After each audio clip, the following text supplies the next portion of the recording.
Okay, welcome back. This is going to be part two. Looks like the other session might have been a little too long. This might actually end up being part three. I think that first one's going to be split up into two different ones because, well, YouTube can only handle like 10-minute videos. So, well, we'll call this part three, I guess. Okay, remember we had just gotten somewhat fortunate to double up through Morgan.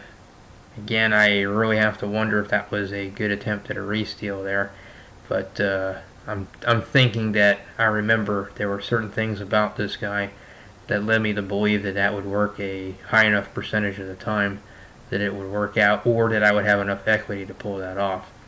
Um, in fact, if the well, let's see if I can get this to work. I'm going to try something.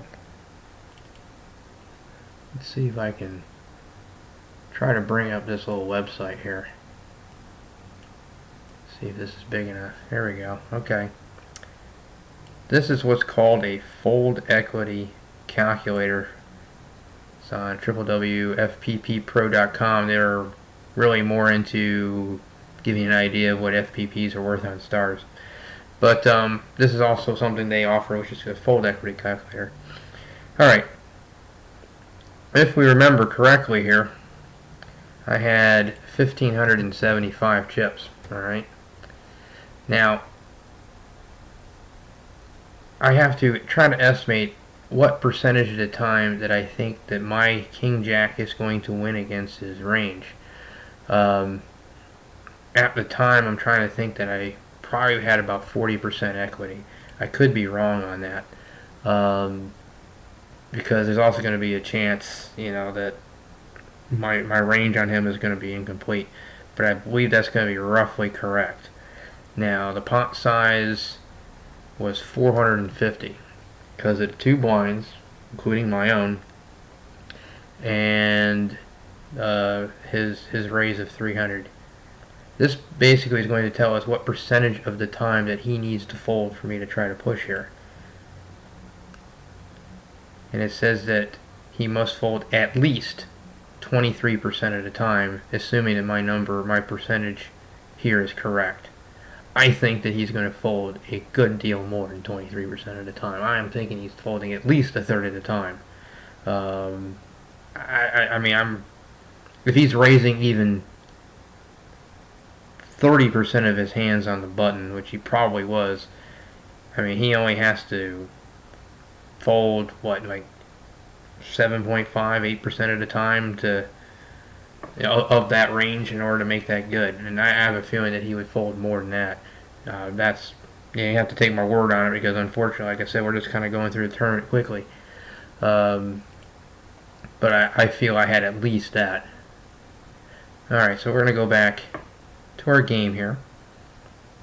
Alright, let's see here. What happens here? I don't think... Oops. Missed a couple of them. Hit the wrong button, damn it. Alright. Limp min raise from this guy, which makes me wonder this may not be the high stakes pro. Let's see what happens here. I'm kind of curious now. He checked behind after min raising. And now he comes out, fires, and he folds. I guess he figured out he had nothing. Alright, ace queen. Okay. Here he comes with 300 again. Now, regardless of what I've already thought, I know he showed up with eights before. I'm raising ace queen regardless to a late position raise. So, I would normally raise to about 900, so I will. It's really close to a shove, in fact. I mean, I almost could argue that I could have shoved there. But I elected to go ahead and maintain a stronger image by going ahead and just making the 3x raise over his. And he calls. But then he leads out on me on this board. Did he hit the king? Maybe. Did he have eights again? Maybe. But he bet the pot, and I don't see a draw out there. I just don't. But I don't have one either. I mean, where's my equity here? I mean, I just don't know if I'll even win a third of the time. because that's pretty much my entire stack. I mean, I got, anytime guy bets pot, you're getting 2-1 the call. I need to win 33% of the time. Well, for all I know, I'm drawing dead. Maybe I need runner for a straight. I don't know if he has 9s or 5s or what. You would think if he had any one of those hands, though, he'd go ahead and check and let me hang myself. But he elected to come out. Unfortunately, what am I going to fight him with? I'm going to fight him with ace high. I'm just not comfortable doing that. Again, not knowing, maybe now it's starting to look like a pre-flop shove was a better idea, but I just going to have to go ahead and fold here.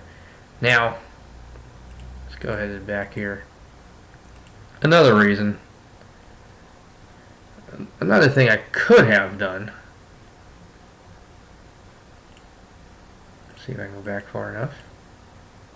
If I'm unsure, even this might have been a case where I could have.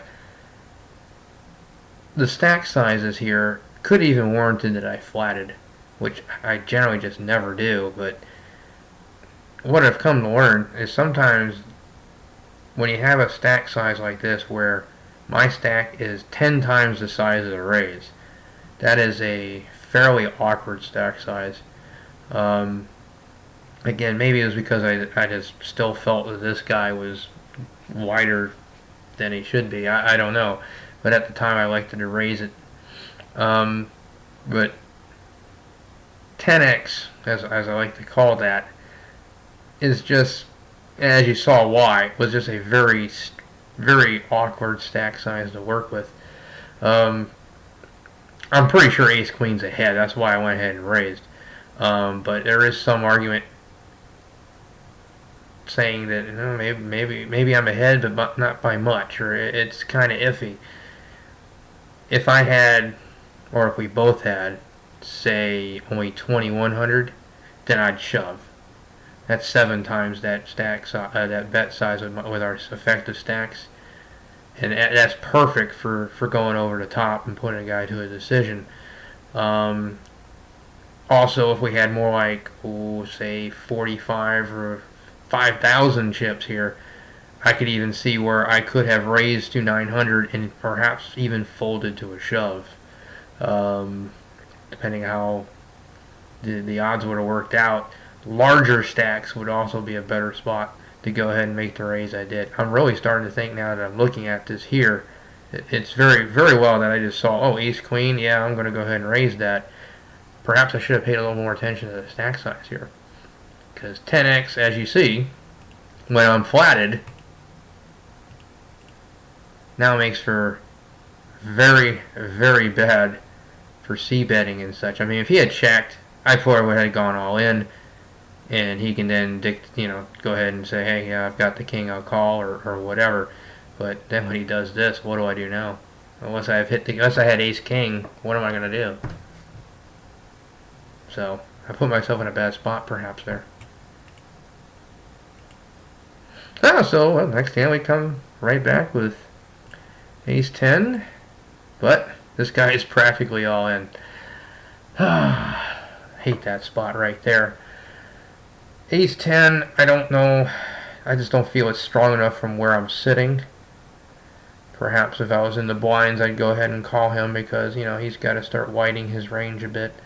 This is also the same guy that shoved 25 big blinds with ace queen. So, is he doing this with king jack? I don't know. Is he doing it with ace king or ace queen again? Don't know. But ace 10 is considerably weaker than 10s to something like that, so go ahead and let it go. And unfortunately, we'll never know. Queen 4, 5, 10, yep. Let's see if we get anything here. We're going to move this.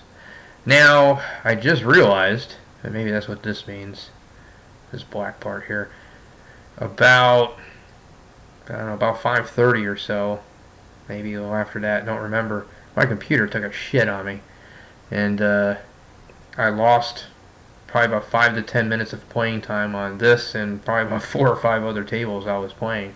I was down and out for a period of time, so And maybe right in here somewhere, maybe in here. There's a lot of dead spots here. I don't know how far along we are here. 50, 100 we might be after the first break. So, yeah, it could be right in here somewhere. So, we see me folding kings or something. Well, no, I don't see any hand like that coming up. But, oh, ace, king, 0 big blinds. That doesn't look good. That might have been one. We'll find out here in a minute. Alright, I'm going to play this hand. I think I'm going to go ahead and call it part 3. Yeah, I'm not doing anything to a 4.5x raise. No, not going to do it. Alright, I'm going to stop this here. This is going to end part 3, I believe. And we'll pick it right back up here in a minute.